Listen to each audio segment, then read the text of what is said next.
Take questions for Steph. Let's do Monty here in the front. A couple more chairs in here today. Draymond was just in here, and one of the keys he said to what you guys have been able to do is that you don't let your egos get in the way of the main goal, which is trying to win games. And he said that you are the tone setter in that regard. How do you keep your ego, I mean, given all the accolades you've had, how do you keep your ego from getting away from you? I remember where I started and just the whole journey. You remind yourself of that every day. The fact that from high school to your first All-Star game, like it's a journey and everything that had to go right in your life and on the court for that to happen. And never let myself get too big-headed in that front, and it's how I live my life. So everything about it in terms of the appreciation and gratitude for everything that happens, all the experiences that you have, everything that you go through, you keep building on that. And usually good things happen because you appreciate everything no matter what happens. Right here in the front. Hey, Steph, in your mind, what separates this run to the finals from the others? Just the context of the last 4 years, from Game 6 of the 19 finals to now, everything that we've went through as a team, certain guys individually, with injuries, with obviously the pandemic that's happened over the last 2.5 years, like everything that we've all went through, with this as the ultimate goal of getting back on this stage, the chance to play for another championship. Like, you got Clay coming off of unreal rehab journey. I broke my hand. Draymond was injured with a bunch of different stuff. We had a lot of young guys coming into the fold and trying to reclaim our chemistry as a core, but also, you know, get those guys up to speed and how they can help us and help impact winning. And then, you know, you look up and all the work that you put in over the last, 2 years paid off, built on the, the experience and the, just the veteran presence that we have. So all that stuff is just built into the context of what's happened since, Game 6 of the 19 finals, and we're back here. So it's pretty special. Steve, back right.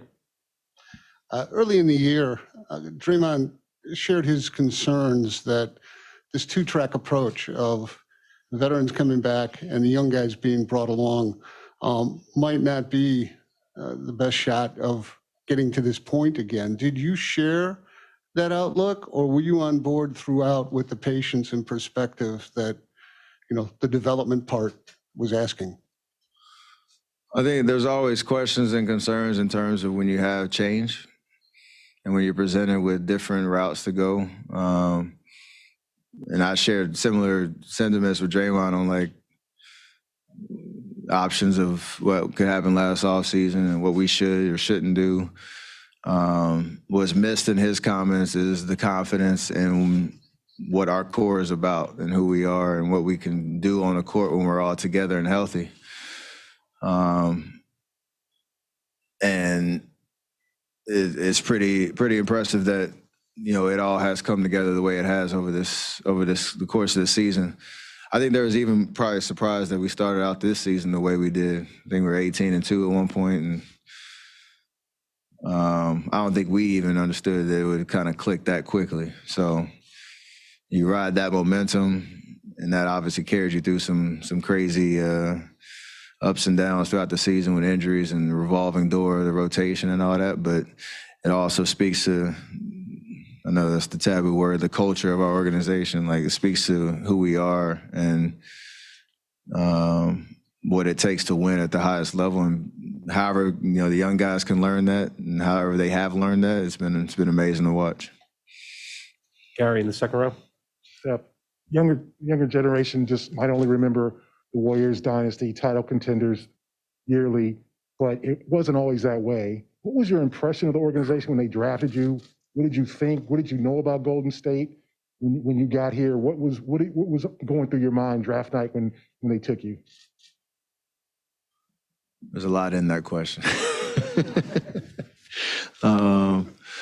What did I think about the organization? I didn't think much about it. Just I was growing up in the East Coast, so I mean I watched games, but all I knew was really the We Believe team and Baron Davis dunk and then beating Dallas.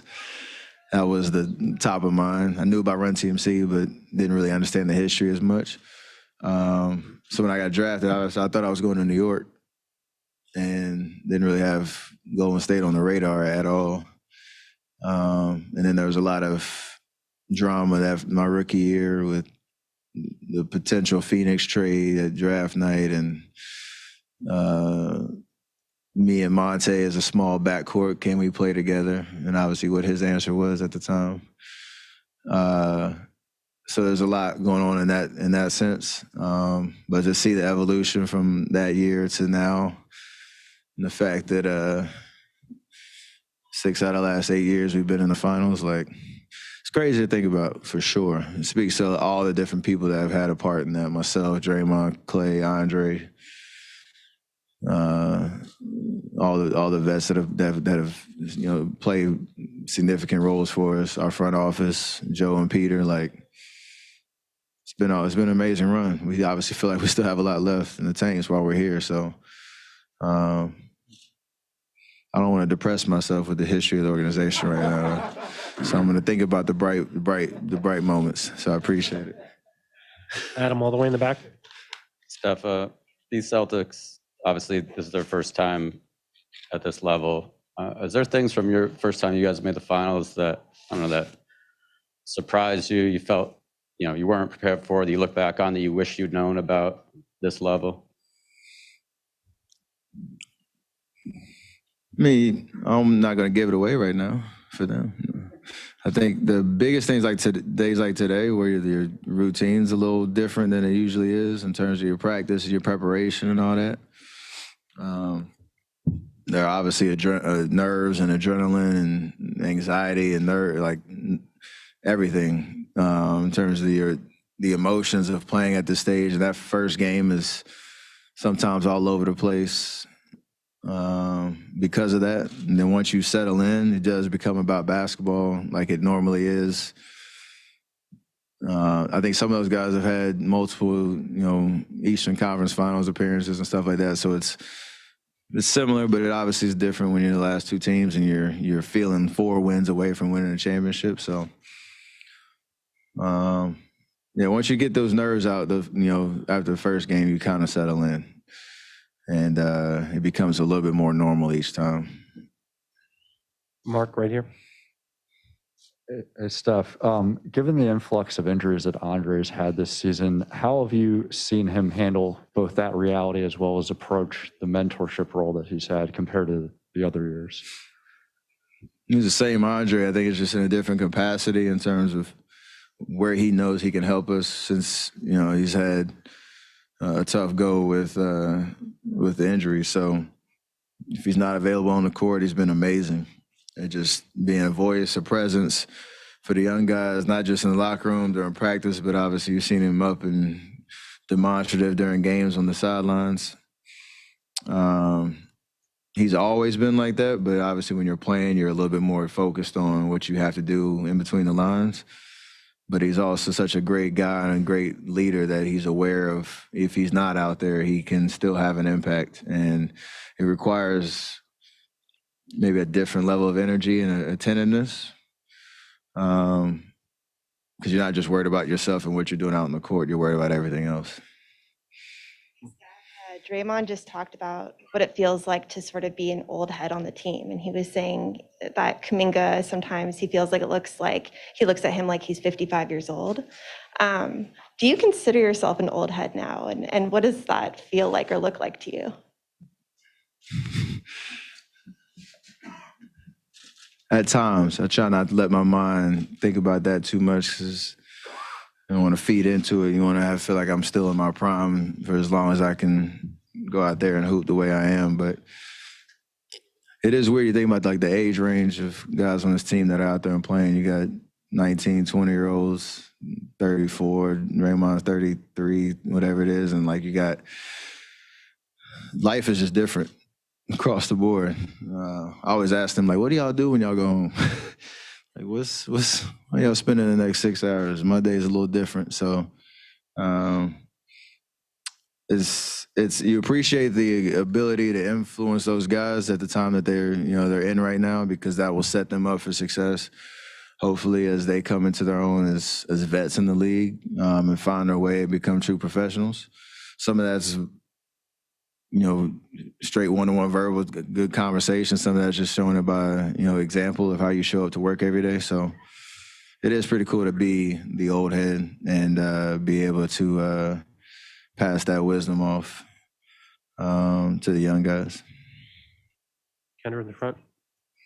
Following up on that stuff, throughout your other finals runs, you, Draymond, Clay, were clearly leaders of this team, but you guys didn't have that generational gap between you and the rest of your teammates. Does the leadership responsibility feel different this season, knowing that a lot of the guys underneath you are like 22, 19, haven't been on this stage before?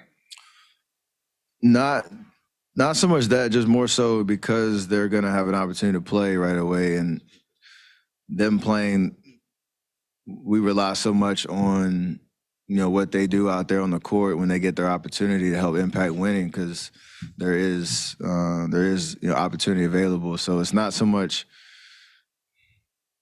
anything other than just preparing them to be ready for their moment. You see a guy like Moses, who's come in, he's had a great approach to everything from day one. You can still encourage him, point things out, answer his questions, stay on top of him. But it's amazing to see the result in just one short year of him coming into a playoff series in the middle of the Western Conference Finals and making an impact. So that's the stuff you'll probably look back on and be really proud of.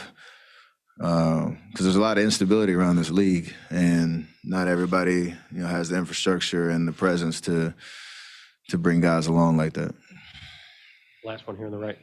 Q told me yesterday that he got the sense from you last summer that you believed you could be here then.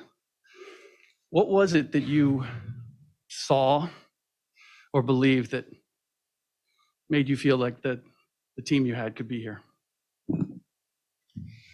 Just the confidence in who we are, knowing Clay was coming back, but I got a lot of juice from that, last 20 games last year. We had a crazy up and down year, just trying to stay afloat, and then got to a point where we found our rotation. We finished 15-5, had those 2 tough losses in the play-in tournament. And you could feel like we were close to being in that conversation where you're a serious contender to come out of the West, whatever that means. Time would tell. But I got a lot of juice from that finish. Obviously, I was playing well, figuring it out. Building our chemistry and understanding, reforming the identity of who we are and how we play. And then coming into this year, I still was surprised by our start, like I said, but that was the gas in the tank for the whole summer and for the start of this year, knowing that we're going to be a problem this year. And we got 4 more wins to make it all worth it, but it's a good feeling.